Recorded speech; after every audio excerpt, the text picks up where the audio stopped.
महामेळाव्याचे अध्यक्ष, या महाराष्ट्राचे श्रद्धापूर्वक नेतृत्व, या बहुजनांचे, वंचितांचे, भटक्या विमुक्तांचे, ओबीसीचे, सर्व मागासवर्गीयाचे, ओपनचे व कामगारांचे, कष्टकऱ्यांचे नेते आदरणीय श्रद्धेय श्री बाळासाहेब आंबेडकर,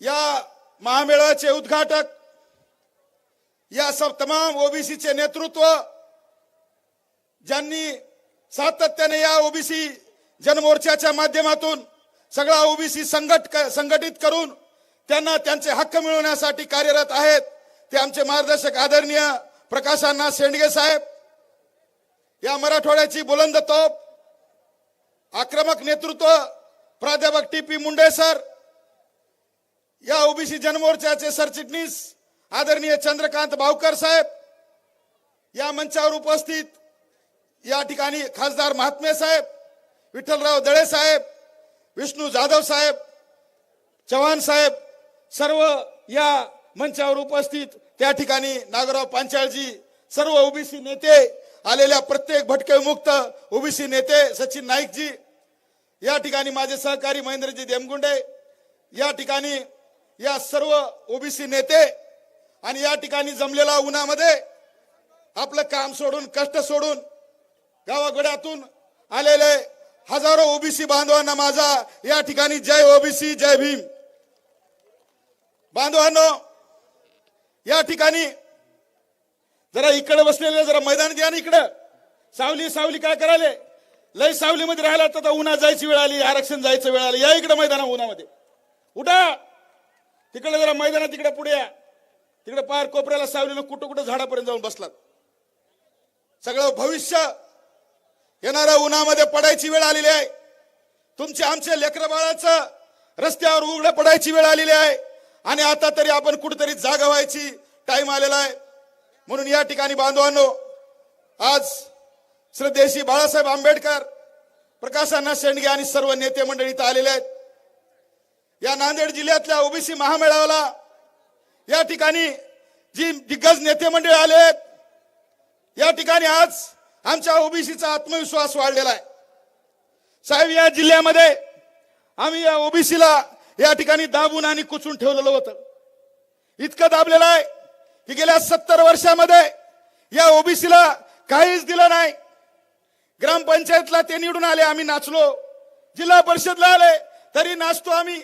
आमदार बी ते झाले तरी नाचालोत आम्ही. खासदार झाले तरी बी त्यांच्या ढोल ताशावर नाचालो. बँका घेऊन गेले, कारखाने घेऊन गेले तरी देखील आम्ही आमचं भंडारा उधळून, गुलाल उधळून त्याच्या पुढे नाचण्यावरच आहेत. अरे येड्या बांधवांनो, सगळं दिलं, आता आरक्षण सुद्धा घ्यायला निघालेत आणि अजून सुद्धा आम्ही बागडायलोत, नाचायलोत. आता काय राहणार आहे? उघडं करायला निघालेत तुम्हाला सगळ्याला. काहीच ठेवायची तयारी नाही. या जिल्ह्यामध्ये ओबीसीला फक्त वापरून फेकायचं काम या ठिकाणी केलेलं आहे आपल्या ठिकाणी. कुठे आहेत अशोकराव चव्हाण साहेब? कुठे आहात तुम्ही? विधानसभेमध्ये आमच्या समाजाला आरक्षण द्या म्हणलात, आणि आमच्या ओबीसी बद्दल कोण बोलायचं? कोणी बोलायचं? तुम्ही तुमच्या समाजाबद्दल बोलण्याला अधिकार आहे तुम्हाला. कुठे आहेत राजेश पवार? कुठे आहे काँग्रेस? कुठे आहे बीजेपी? अरे कुठे आहे तुषार राठोड? ओबीसीचा नेता आहेस ना तो. कुठे आहेत तुम्ही? त्या ठिकाणी तुमच्या समाजाबद्दल त्या ठिकाणी बोलता अशोकराव चव्हाण. गेली 2-3 पिढ्यापासून हा ओबीसी तुम्हाला मतदान करीत आलाय. तुम्ही आम्हाला काय विसरलात? आमच्याबद्दल 2 शब्द बोलायला तुम्हाला काय लाज वाटली का? काय नाही बोलत? एक सुद्धा आमदार ओबीसीच्या बाजूने बोलायला तयार नाही. एक जण सुद्धा बोलायला तयार नाही. सर्व पक्षीय एकत्र झाले, सगळेजण सर्व पक्षीय एका ताकदीनिशी त्या ठिकाणी संपूर्ण ओबीसी समाजाला उघड करण्याची तयारी चालू आहे बांधवांनो. आणि अजून सुद्धा आमच्या ओबीसी बांधवांचे डोळे उघडलेले नाहीत. राज्य सरकारमध्ये एकीकडे शिंदे साहेबाला मराठ्यांचं दैवत व्हायचं आहे,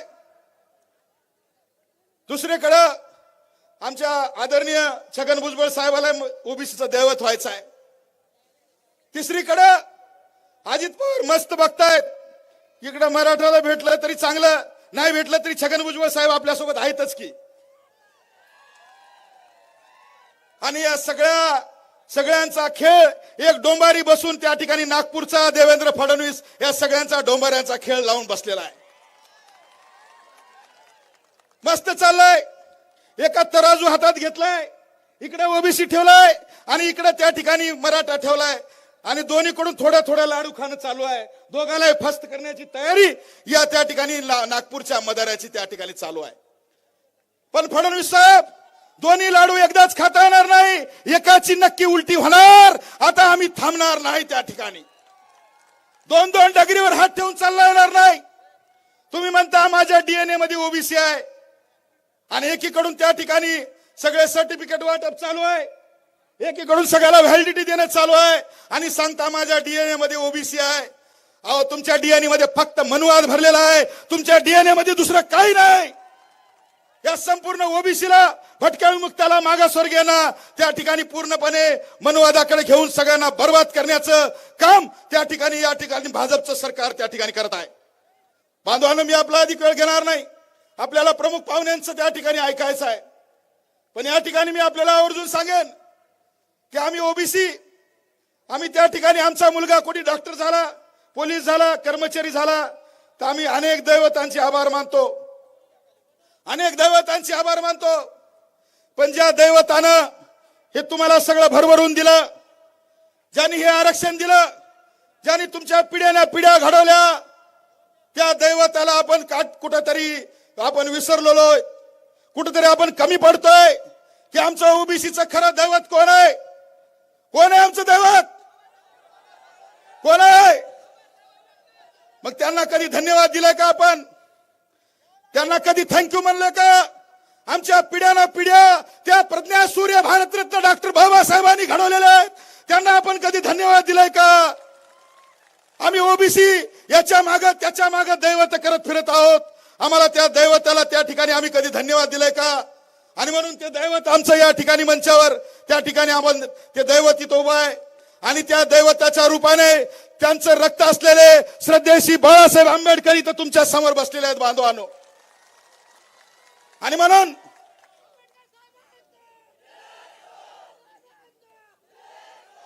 म्हणून मी जाता जाता त्या प्रज्ञा सूर्यांना, भारतरत्न डॉक्टर बाबासाहेब आंबेडकरांना, ओबीसीचे सर्व बांधव त्या ठिकाणी आपल्याला मानवंदना द्यायचे. सगळ्यांनी जागेवर उभं राहायचंय. 3 वेळा मी घोषणा देईल आणि ती पेंबीच्या देठापासून, हृदयापासून द्यायची आहे त्या ठिकाणी की होय, आमच्या पिढ्या आपण घडवल्या आणि आम्ही आपल्याला आज मानवंदना देत आहोत. तुम्ही बसा की उठा? उठणार का? उठून द्या. उठा सगळे. इकडे मैदानात या, तिकडे झाडाखाली बसलेली या, इकडे खूप झाडाखाली बसलात, या इकडे या मैदानामध्ये. मी 3 घोषणा देणार आहे. बेंबीच्या देठापासून, अंतकरणामधून, हृदयातून ती घोषणा द्यायची आहे. भारतरत्न डॉक्टर बाबासाहेब आंबेडकरांना ती मानवंदना द्यायची आहे. ओबीसी समाजाच्या वतीने द्यायची आहे. बांधवांनो, तयार आहेत? जय भीम, जय भीम, जय भीम, जय ओबीसी. धन्यवाद. सगळ्यांनी खाली बसून घ्या.